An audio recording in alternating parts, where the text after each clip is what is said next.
नमस्कारम भारतम। मैं अजीत सिंह आपसे बात कर रहा हूँ उन लोगों के लिए, उन लोगों के साथ जो इस संस्कृति के साथ जीना चाहते हैं, मरना चाहते हैं और इस संस्कृति का संरक्षण करना चाहते हैं और संस्कृति को हमेशा अजेय और अमर बनाना चाहते हैं। इस समय हम देख रहे हैं कि हमारी सभ्यता संस्कृति जो है वो बहुत ही संकुचन की ओर है, क्योंकि हम सामान्य रूप से देखते हैं कि हमने अपना सब कुछ खो दिया है। हमारे पास जो आज अंतिम वस्तु के रूप में जो बचा है, छोटा सा भूभाग जिसे भरतखंड कहा जाता है, बस वही हमारा अपना है। और जो अपना है वो भी कोई अपना नहीं है।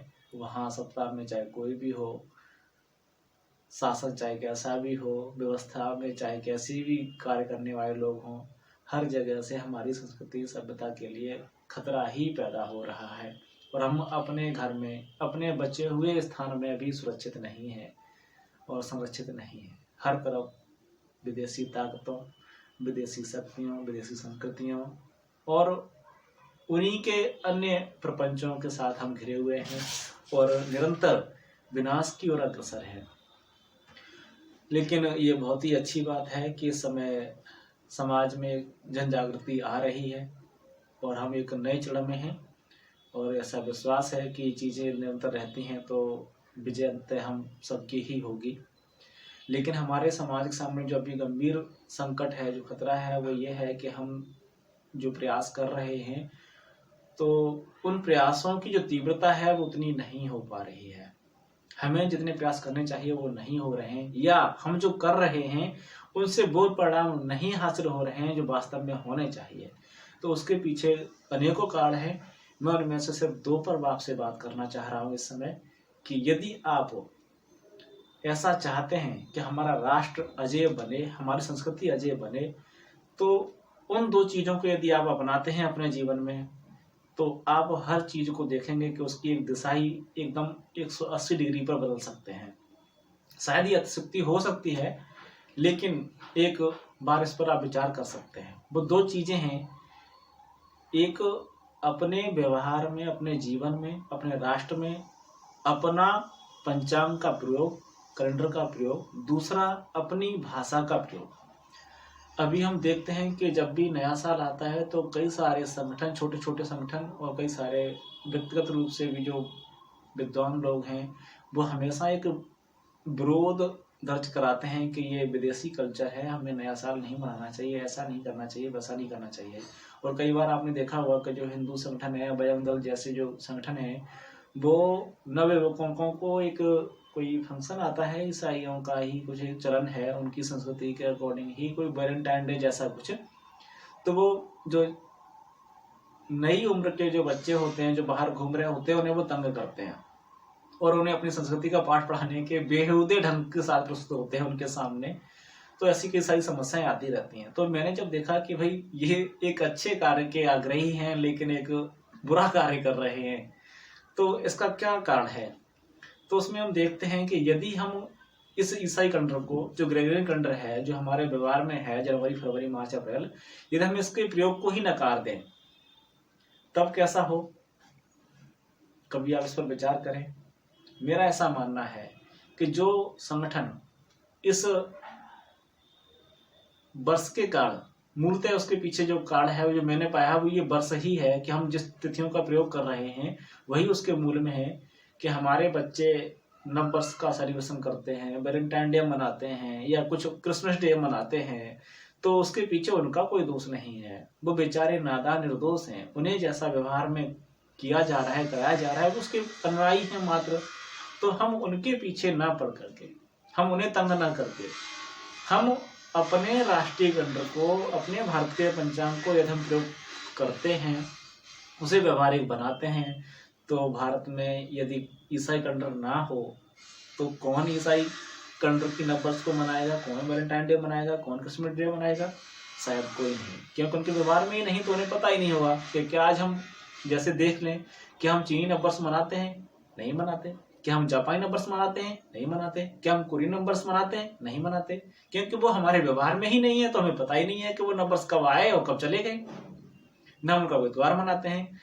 तो हम जो कर रहे हैं उसके पीछे कारण जो है कि हम अपने व्यवहार से गलत हैं और फिर दूसरा कोई कुछ उसका करता है तो हम उसे गालियां देते हैं और उसे परेशान करते हैं।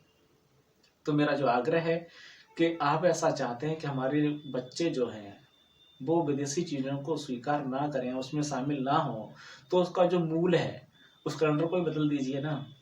हमारे पास एक सरकारी कैलेंडर भी है, परंपरागत कैलेंडर भी है, जो पूर्ण वैज्ञानिक भी है। तो हम उसे स्थायी रूप से प्रयोग करेंगे तो हम दूसरी चीज़ों को स्थायी रूप से रोक भी पाएंगे। दूसरी बात, भाषा। भाषा जो है वो संस्कृति की वाहक होती है। चाहे कोई भी भाषा हो, आप जिस भाषा का प्रयोग करेंगे उस भाषा का जो भी साहित्य है, जो भी साहित्य संग्रह है, वो उसके साथ साथ कभी न कभी कम या ज़्यादा आएगा ही आएगा।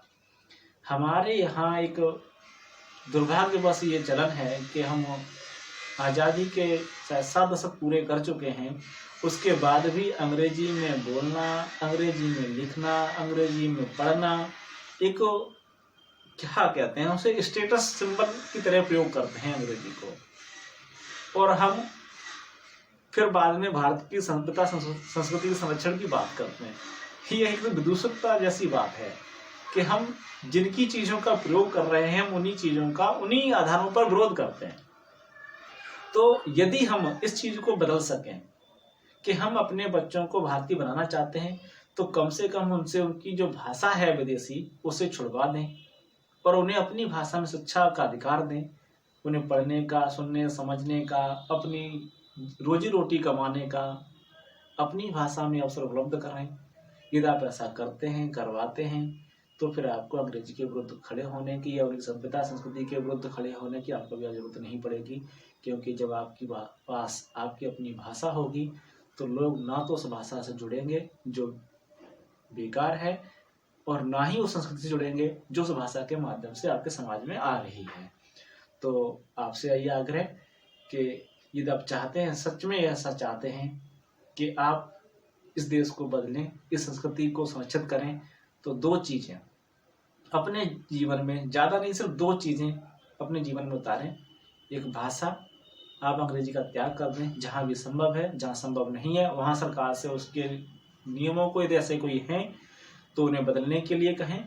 और अपने जीवन में हमेशा अपनी भाषा, वो कोई भी हो सकती है, आप हिंदी भाषी है तो हिंदी हो सकती है, यदि आप गुजराती है तो गुजराती हो सकती है, तमिल हो सकती है।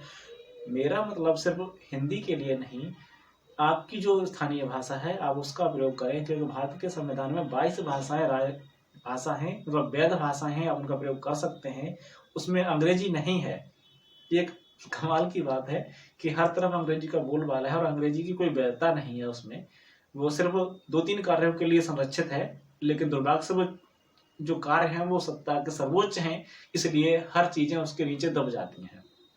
तो आज के लिए बस इतना ही।